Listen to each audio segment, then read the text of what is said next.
Ha beszéltem is olyan dolgokról, amik nem a személyes tapasztalataimból vannak, akkor az azért volt, hogy egyfajta csaliként szolgáljon, hogy több ember ide figyeljen.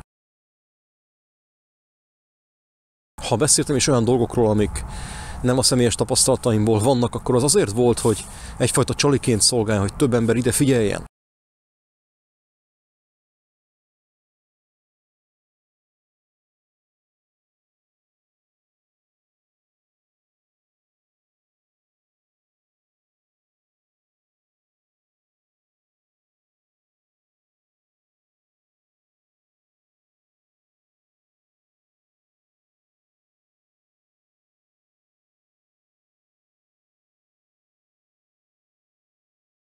Ha beszéltem is olyan dolgokról, amik nem a személyes tapasztalataimból vannak, akkor az azért volt, hogy egyfajta csaliként szolgáljon, hogy több ember ide figyeljen.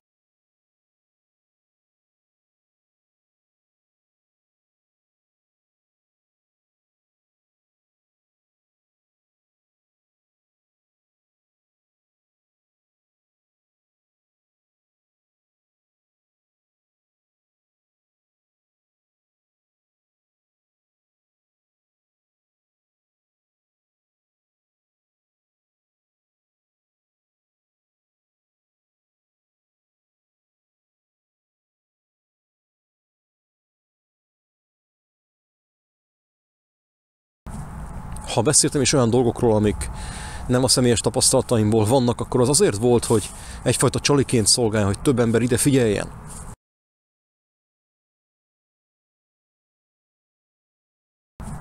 Ha beszéltem is olyan dolgokról, amik nem a személyes tapasztalataimból vannak, akkor az azért volt, hogy egyfajta csaliként szolgáljon, hogy több ember ide figyeljen.